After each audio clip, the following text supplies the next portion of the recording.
I cannot get any better.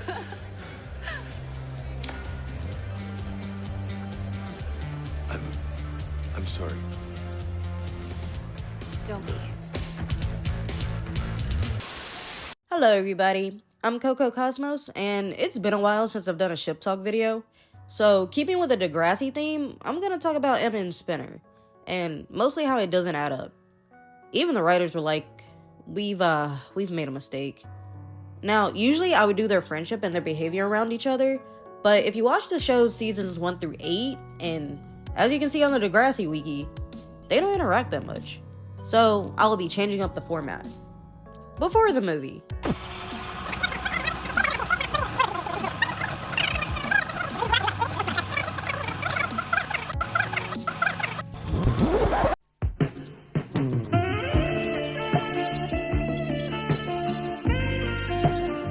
So their relationship is only really documented in Degrassi Goes Manhattan, so follow along with me.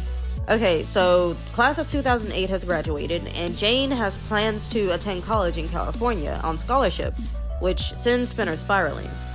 And she reveals this information after they've already gotten a couples tattoo that they call the graduation pact. But after he talks to Jay, it's fine, and he doesn't miss his current girlfriend's graduation speech. Oh look, it's Emma! She's returned after a cross-country biking trip and is coincidentally looking for a job. So of course Spinner gives it to her. I swear this hug might be the most physical contact they've had prior to what's coming up. Oh, and he makes another little comment hinting at proximity being important to him. It's a great school. It's nice and close to right here. Spinner seems to trust Emma enough to leave her alone at the dot on her very first day and gives her 2 rules. No hot sandwiches and no deep fryer. Basically, don't touch anything that can potentially catch on fire besides a thing that she knows how to work. Off Jade and Spinner go to Declan's pool party. Here's where things really pop off. So after they arrive, they say their highs, and Spinner gives Declan some tips on the grill while Holly J and Jane go change in the tent. Holly J notices the new tattoo. Jane says that she won't be swimming in Declan's pool because it's still raw, and Holly J makes the quip that she's been there, done that. So funny. Apparently it was all fine that they kept the affair under wraps because Spinner didn't know and Dolly J has been blossoming. They really just start talking mad shit about it, but unbeknownst to them, Spinner is right outside the tent, hearing everything. And bro is not happy in the slightest. He's stunned until Peter and Sav call his name into the pool. He turns and Jane jumps on him, trying to be cute and stuff. But Spinner is not having it, and he tells them how he really feels. Then he watches Declan and takes off. Everything is a little awkward. Now, correct me if I'm wrong, but I would never ever be friends with someone who screwed my boyfriend while we were still dating. I could absolutely never. And they reconcile on the basis of, well, you had a crush on my boyfriend, so you should know. But did she f your boyfriend? A crush is one thing, but cheating is entirely something else. Back at the dot, Manny's here, and it's hugs all around. Manny's been doing her actress thing in LA and is back for the time being. Emma is overwhelmed trying to take care of everything at the dot and definitely needs help. Manny agrees for half the tips. After the rush, Jay asks for a special sandwich. People get crazy about weddings. I get it. It's the happiest day of your life. So now that... Jay teases Emma that she can't do it after she says no. Jump cut to disaster. Now, what was Spinner's one rule? No hot sandwiches? Maybe because he knew this would happen? Spinner gets back to the dot just in time for it to explode. Spinner cannot catch a break. With everything piled on, it sends him into a depression. He starts throwing all memories of Jane and her things into a box just to not look at them anymore, then sits in the middle of the floor. But the next we see him, he's shooting baskets at Degrassi for some reason. And Emma's there too, for some reason. All coincidental. She tries to get him to talk about his feelings, but he doesn't want to, so she just joins him in playing some ball. Again, we see him stewing in sadness with his turtle friend. Then Emma, Jay, and Manny bust down his door and take him for some fun, which happens to be a casino in Niagara Falls. It's here where the writers try to set up something and try to make it flirty, but I'm not buying it, bro. I'm sorry. They're getting drunk and making mad money at the card table, and Spinner smooches her out of joy. He apologizes, but Emma kisses him again. Then boom, an oopsie marriage. They panic, and panic even more when Manny and Jay knock on Spinner's door looking for Emma. He just says she's in there with him. Things are a bit awkward, so Jay suggests the buffet, and then they notice the veil and that they've probably gotten married. So back at Spitter's place, Jay says he's got a divorce lawyer uncle that can get their situation fixed, and Manny asks if they're ready to go. Spinner says they should go without them to get their story straight. Spinner shows Emma his wall of Spinner achievements, where she finds her grade 9 food project that he helped with. They don't want a divorce anymore, and they start getting jiggy. She stays the night, and he's making breakfast for them when she discovers the stuff Spinner still has of Jane. Emma gets mad and says she's just a rebound and that she'll be calling the divorce lawyer. Spinner protests, but y'all know how Emma is. So next day, they meet up with the lawyer, and he's running down the logistics of everything, but Spinner asks for a moment alone with Emma. I love music, but I don't want to be famous.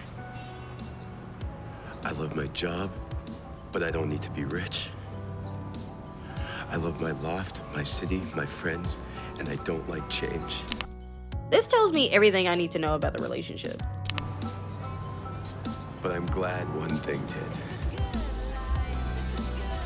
And then I found you.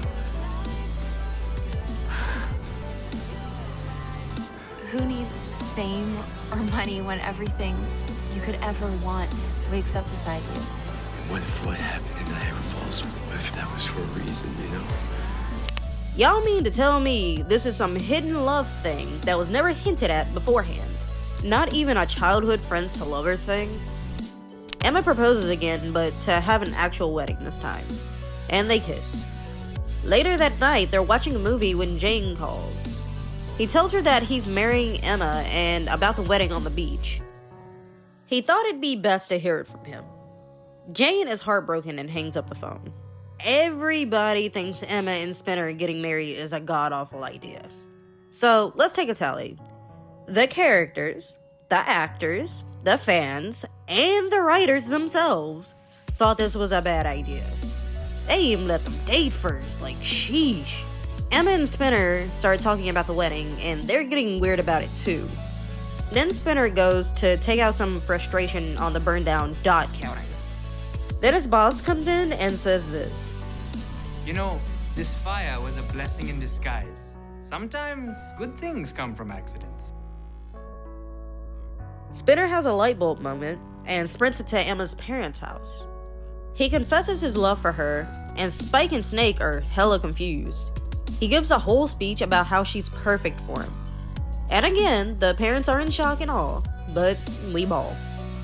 They're getting married the next day. At the beach, there's a little cameo by Liberty. Spinner's mom gives him the ring and says how proud his dad would be. Jay gives his best man talk. And, oh look! Jane's arrived! And she's on a mission. The mission is getting Spinner to call off the wedding. Everyone is looking at her crazy too. When she finds Spinner, they stare at each other with a deer in the headlights look. And as she starts to talk him out of it, she couldn't bring herself to do it, even saying how happy he looks. She asks his forgiveness, and they hug, and he forgives her. Manny walks in on the exact moment that Jane is kissing Spinner's cheek goodbye, and y'all know Manny likes to get active, and collects herself. By the way, all the guests aside from the parents and the besties are unaware this is a wedding, and thought they were just going to a party. They get married! Woohoo! Their marriage seemed to be pretty happy actually. In the mentions after their wedding, they were planning to buy a house, and they have Sunday dinner with Emma's parents. Proximity. Proximity. That's the only reason it could work and does work. It's familiar and it's close. Spinner spells it out clear as day. You can't really say it's because they have a history, because the most they've interacted is this movie and whenever Manny and Jay got together. Officially. Because their best friends are dating each other.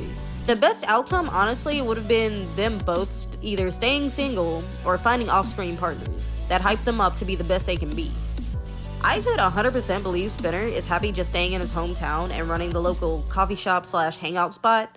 But Emma? Absolutely not, my guy. The girl is still an activist at heart and has that wanderlust, absolutely. So for it just to be taken out of her, for this specifically, is just weird, bro. Like, the first line of her return was her biking cross country. But then she tells Manny, well, not everyone wants to be a famous actress.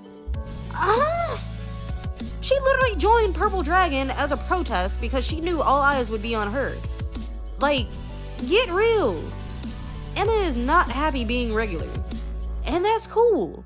If she absolutely had to be written to be with Spinner, they could have had a Manny and Jay or Joey and Caitlin understanding, where she gets to travel for work and comes back to visit. But the way Spinner is set up, that relationship will absolutely tank. But what do y'all think? Have you always shipped Emma and Spinner? Let me know in the comments below. Coco Cosmos out.